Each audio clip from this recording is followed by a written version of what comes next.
England, 25 Cromwell Street, a 3-story terraced house on a quiet residential street, the kind of place where neighbors exchanged pleasantries over garden fences, where children played in the front gardens, where nobody ever looked too closely at what was happening inside. The house had a cellar, and in that cellar, for nearly 20 years, the worst things imaginable were done. Not by strangers, but by the family who lived there. The man who dug the foundation for that cellar was a builder named Fred West. The woman who helped him fill it with bodies was his wife, Rosemary West. Today, her name is synonymous with evil, a word we use carefully on this show, but in this case, I don't think there's any other word that fits.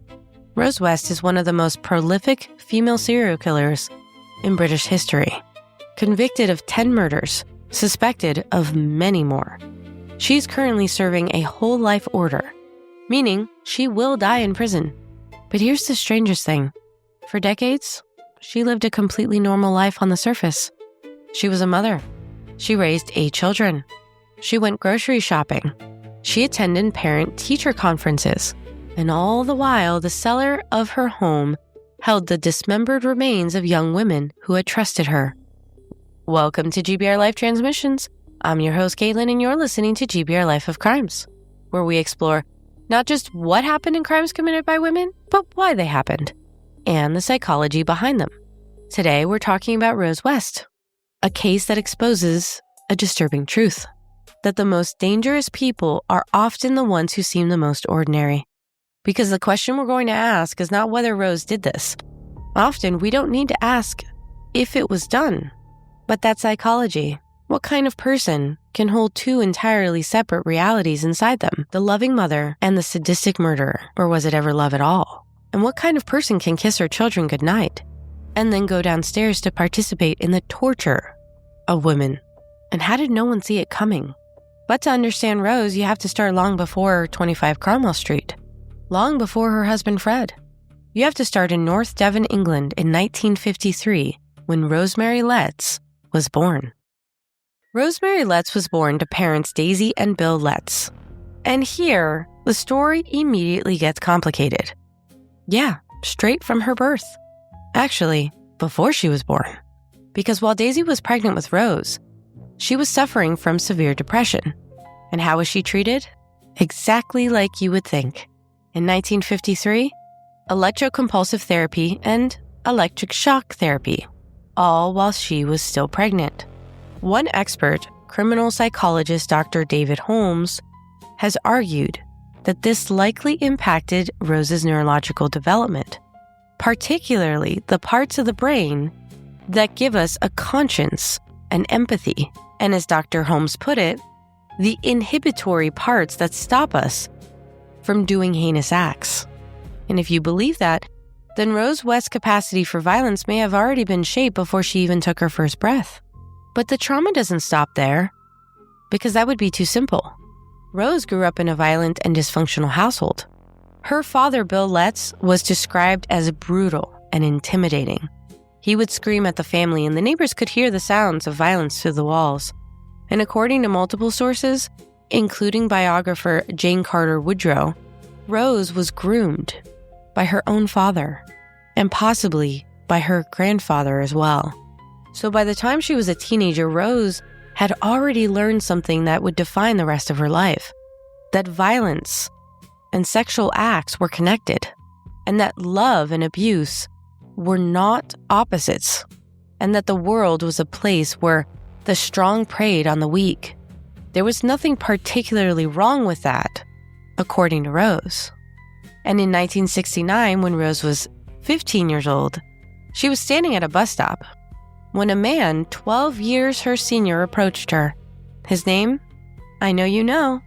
That's when she met Fred. But he was 27. He was married. He had 2 young children. And he was, by all accounts, scruffy, dirty, and not attractive. Rose was initially repulsed by his appearance, and she said no when he asked her out. But he was persistent. And Rose, being repulsed, kept saying no. But he found out that she worked at a bread shop. And he kept going to her workplace, offering her attention. The kind of attention that she likely craved from a father. But her father abused her, remember? So She only knew one thing to do here, and that's to say yes. Eventually, yes. And here's what you need to understand about Fred. He was not charming. What he was a man with a profound, disturbed appetite, one that involved bondage and sadomasochism. And when Fred began to talk to Rose about the things that he wanted to do to other women, Rose didn't run.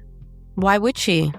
Because as author Dr. Jane Carter Woodrow later put it, it was quite a normal thing for Rose, because her father had normalized this violence for her. Fred wasn't introducing her to something new.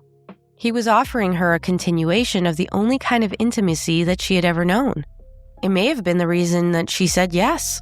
And that's the hidden tragedy of her life. She was first groomed by her father, and Fred just picked that right up, before anybody had any time to intervene. Within weeks, Rose left her job and moved in with Fred, becoming a nanny to his 2 young daughters, Anne-Marie and Charlemagne. Oddly, her parents disapproved, and they tried to stop her. Social services oddly got involved as well. The odd part here is they didn't do anything at all, except for show up and look into the situation and then leave. Why? Because Rose was already pregnant with Fred's child. And then, by October of 1970, she had given birth to the first of the couple's many children, a daughter named Heather. And then in December of the same year, Fred was sent to prison for theft, not for impregnating a young girl, not for any of the things that he had done, but for theft. And he would be gone for several months. And during that time, Rose, being just 17 years old, was left alone with 3 young girls in her care. It was during this time that something inside Rose appears to have cracked. At this point, she went ahead and got rid of 8-year-old Charlemagne, Fred's daughter from his first marriage. She wouldn't obey Rose, so she got rid of her. And then she hid Charlemagne's body in a coal cellar. When Fred returned from prison, he didn't have any issues whatsoever. Instead, he just buried the body beneath the kitchen floor at their home. And shortly after that, Charlemagne's biological mother came looking for her, but she never found her. Nor did she find Rena, their other daughter, because Fred decided at that point, might as well get rid of Rena too. So he dismembered her body and put her in a field near his childhood home. And these were the first deaths in what would become a killing spree, spanning 2 decades. Charlemagne was 8, and Rose was only 17 when she killed her. In January 1972, Fred and Rose married, but no family or friends attended this. And shortly after, they moved into the infamous 25 Cromwell Street, a 3-story house that would later be known as the House of Horrors. And it was there, in that house, that the pattern of their lives and their murders had become something almost beyond comprehension. The couple began to take in loggers, mostly young women. And soon, those women began to disappear. A seamstress who had befriended loggers at the house vanished in 1973, April, and her body would later be discovered buried underneath the bathroom floor. Carol Ann Cooper, 15, was abducted, tortured, and killed. Juanita Mott, 18, Shirley Hubbard, 15, Therese Seigenthaler, 21, Allison Chambers, 16, Shirley Robinson, 18, Lucy Partington, 21, and she was a university student abducted at a bus stop, also tortured and her body dismembered, and she was found in a hole at 25 Cromwell Street. These are not just names on a list. They were human beings, young women with families, with futures, with dreams, and they all met the same horrific end. And the West method, once established, was terrifyingly consistent. They would pick up a young woman, often hitchhikers or lodgers, and bring them home. The victims were stripped, tied up, gagged, and kept alive for days. Because in that time frame, the West wanted to torture them in every possible way, including sexually. Essentially, it was a torture chamber, and investigators would later find tools that the West had used to torment them, like gags and binds and evidence that the women had been purposely kept alive for prolonged periods before being killed. So if she was starting to die, they would do what they needed to keep her alive, but then they would eventually kill him. 7 of the victims had been kept alive, bound, and gagged for days in conditions of unimaginable suffering. And then finally, the West would do the nice thing and take their life. And I say that in quotation. It's obviously not a nice thing to take anyone's life. But every time, after the lives were taken, the bodies were dismembered and buried in the garden or in the cellar or under the patio, even inside of the foundations of the home where the West were raising their children. And that's where this all gets even worse, because all of this was happening and their children, 8 total, were inside of this home, living a seemingly normal life. 5 of them were Fred and Rose's children, but 3 of them came from prostitution by Rose herself. And by all accounts, Rose, through all of that, was presenting as a normal mother. She took her kids to school, cooked dinner, she attended parent-teacher conferences, and the children who lived in that house, who played in those rooms, who walked over those floorboards, had no idea what was buried beneath them. Well, they probably had some idea, but they were too afraid to say anything because the family had a joke. When the children misbehaved, Rose and Fred would threaten them. And they would specifically say, if you don't watch out, you'll end up like Heather under the patio. Remember Heather? Their eldest daughter, Heather? Well, Heather was 16 years old in 1987. And that's when her parents accused her of stealing some of their special photographs. That was the reason. That's what triggered everything. For their child, at least. But it wasn't their first time, right? When they got rid of her, they dismembered her body and buried her exactly as they said, under the patio. But then they told everyone that she ran away and that she had taken a job at a holiday camp in Devon. They said that she eloped with a boyfriend. And for 5 years, the other children believed this. Or they forced themselves to believe it because the alternative was just too terrifying to think about. But eventually, the lie could not hold. And by the early 1990s, the West's surviving children were taken into care by social services, probably because they couldn't find Heather. And a social worker had a conversation with one of them, a chilling joke about Heather under the patio. And the social worker did what should have been done years earlier. She called the police. Finally, one person in this entire story called the police. And in February 1994, the police began to search the very house under the patio. And they found Heather's remains. So they kept digging, and they found another body, and another, and another. In total, 9 sets of remains were discovered at the Cromwell property, but additional remains were found at other locations. The full horror of what had happened inside that house came spilling onto the front pages of newspapers around the world, and the neighbors who had lived next door for 20 years were asked the same question over and over again. Did you know? And the answer, almost universally, was no. How could they have? The West looked so normal. Fred West was arrested and charged with 12 counts of murder, but he would never stand trial because he was found hanging in his cell in 1995. And just like that, Rose was alone, and she went to trial in October of 1995 and charged with 10 counts of murder, including the deaths of her daughter and her stepchildren, along with 8 other women. Throughout the trial, Rose maintained her innocence. She claimed that she knew nothing of the murders and that Fred had done everything, but that she had been a victim of his abuse too. But the prosecution had the real evidence. They pointed to the fact that Charlemagne had been killed while Fred was in prison. So who did that, Rose? Then they pointed to the bondage equipment, the gags, the binds, all of which Rose had participated in. And they had pointed to a pattern of behavior that stretched across 2 decades, and a partnership so entwined that it was impossible to separate one from the other. On November 22, 1995, the jury deliberated for just a few hours before returning a verdict. Guilty on all 10 counts. The judge, Mr. Justice Mantell, sentenced Rose West to 10 terms of life imprisonment. and added a phrase that has echoed through decades since. If attention is paid to what I think, you will never be released. Her sentence was later upgraded to a whole life order, meaning she will never be eligible for parole. She will die in prison. And to this day, 3 decades later, Rose West continues to maintain her innocence. She's never confessed. She has never apologized. She's never even acknowledged what she did.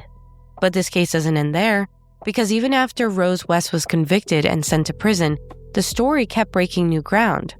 Because at least one of her surviving children has publicly stated that Rose was not just an accomplice, but the dominant partner, the ringleader. A former nanny who worked for the West in 1972, Caroline Roberts, who was also abducted and harmed by the couple, she later said that Rose was the domineering one. The people closest to what happened inside that house, the ones who had survived it, had been consistent on that point. This was not a woman who was simply along for the ride. And then there are the families of the victims who responded to all of this in ways that could not be more different from Rose herself. Marion Partington, the sister of Lucy, who was murdered by the West in 1973, did something that stopped me in my tracks when I first read about it. She wrote to Rose in prison, not to condemn her, not to demand answers. She offered her forgiveness, freely and without condition. Rose, according to reports, never replied. Not a word, not an acknowledgement that the letter had even arrived. Marion has spoken publicly about what that silence even feels like. And what she said was not what you might think. She said that the whole point was for herself, not for Rose. Because carrying that type of hatred, that weight, was its own kind of prison, and she chose not to live there. So instead, she wrote a book about her grief and her journey called Salvaging the Sacred. And in it, it describes the long, painful work of finding meaning after unimaginable loss. To me, that's one of the most courageous things that you can encounter in this type of crime. The sister of one of Rose West's victims found a way to move forward. Meanwhile, Rose herself, sitting in that cell, can't even bring herself to tell those families where their loved ones are buried. Marion chose humanity. Rose chose silence. And that contrast tells you everything you need to know about who the real prisoner is. So what of Rose now, right? It's been 3 decades in prison. Well, now she's 71 years old, and she's been incarcerated in a women-only prison for several years. And according to recent reports, Rose rarely leaves her cell. She can barely walk, and she's gained weight. Her hair is gray, and she wears the same glasses that she always has. She eats tomato soup alone in her cell for breakfast. She spends her days knitting, watching nature documentaries, and talking to her television. She has no friends among other inmates, and because every prisoner knows who she is and what she did, she's tried to bribe other women with gifts, vapes, trinkets, and they have all rejected her. As one source puts it, no one talks to her because everyone knows who she is and what she did. And in December of 2024, Rose West reportedly changed her name to Jennifer Jones. She told people it was her way of moving on. But a name is just a name. What she cannot change is what she did, and more importantly, what she has never said. The prisoners know, the guards know, the public knows. And the families of the victims who have spent 30 years waiting for answers know better than anyone that no paperwork filed at a registry office can undo what has happened in that cellar. But one of the things I keep returning to in all of this is not Rose West. She's been answered to the extent that a whole life order can answer her. But what I keep returning to is the question, how does a woman become a monster? And I don't think there's a single answer. In Rose West's case, it's a perfect storm of neurological damage when she was in the womb, childhood abuse because she was groomed by her father, and a violent, unstable home environment. And then at age 15, a man who shared the same disgusting appetites but encouraged them. And she was primed for violence before she met Fred. But she was also a product of choices. Rose made those choices. And those choices destroyed the lives of at least 10 young women, including her own daughter. There is a temptation, I think, in stories like this one to look away. To reduce Rose West to a caricature of evil, a meme, or a headline. But the real horror is not that she was a monster, but that she was a mother, a neighbor, and a woman who went grocery shopping and appeared entirely normal, while underneath her feet, under her patio, the bodies of her victims slowly decomposed. She is one of only 4 women in Britain ever to receive a whole life order. And as I finish this, in April of 2026, she's still alive, still in prison, still eating tomato soup alone, and still claiming innocence, and still refusing to tell the families what they so desperately want to know. Where are the rest of the victims? Because as her former lawyer has said, Rose will go to the grave with many secrets. And those families will never get to find out what actually happened to the women they loved. 25 Cromwell Street was demolished in 1996.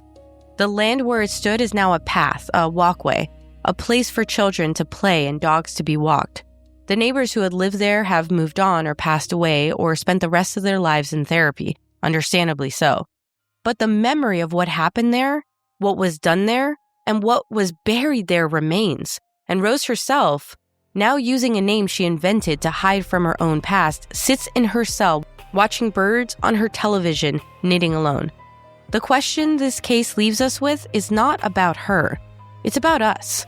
It's about how we fail to see what's right in front of us because the people doing the worst are not strangers lurking in alleys.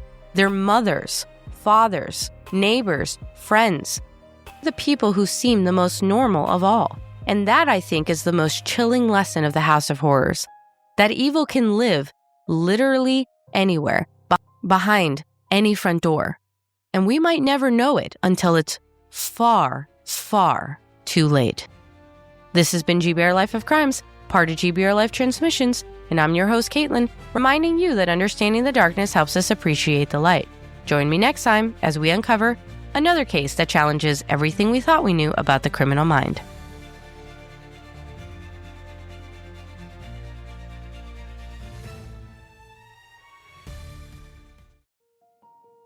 Hey, it's Caitlin. If you stayed this long, thank you. And if you could, take a moment to like and subscribe each time you listen to GBRLIFE Transmissions. That would mean the world. And don't forget to check out the reviews and blogs on GBRLIFE.com. Can't wait to see you there. Quiet room, clock in the corner, slow, breath between the words we choose, stories in the spaces we don't